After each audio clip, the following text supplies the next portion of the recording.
నిన్న బండి సంజయ్ కమెంట్స్ చేశాడు, కాంగ్రెస్లో ఎమ్మెల్యేలు అసంతృప్తిగా ఉన్నారని చెప్పేసి. బండి సంజయ్ నీకేమవసరం కాంగ్రెస్ గురించి? నువ్వు బీజేపీ ప్రెసిడెంట్ ఉంటే నిన్ను బీక్తేనే నువ్వే అసంతృప్తిగా ఉండి పోయి ఏడ్చుకున్నావు. అసంతృప్తిగా నిన్నే బీకేస్తావు, నువ్వే అసంతృప్తిగా ఉన్నారు.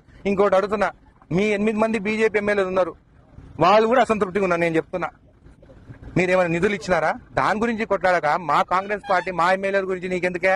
ఈ రోజు నేను ఉదండపూర్ రిజర్వ్ దగ్గర ఉన్నాను, జాతీయ హోదా అడుగుతున్నాము. మరి మీరు పోయి 8 మంది ఎంపీలు పోయి కొట్లాడొచ్చు కదా. పార్మూరు రంగారెడ్డి డిప్యూటీ ఇరిగేషన్ జాతీయ హోదా కావాలని ఫండ్స్ కావాలి. ఆంధ్రాలో అక్కడ చంద్రబాబు నాయుడు ఫండ్స్ తెచ్చుకుంటున్నారు. ఇక్కడ 8 మంది ఎంపీలు ఉన్నారు మీరు ఇక్కడ, మళ్ళీ అక్కడ ఎంతమంది ఎంపీలు ఉన్నారు మీ బీజేపీ వాళ్ళు? మరి ఎప్పుడైనా కానీ నువ్వు రాష్ట్రం గురించి కానీ నిధుల గురించి మాట్లాడినారా? మీరు ఎప్పుడు ఏ గవర్నమెంట్ పడగొట్టాలి?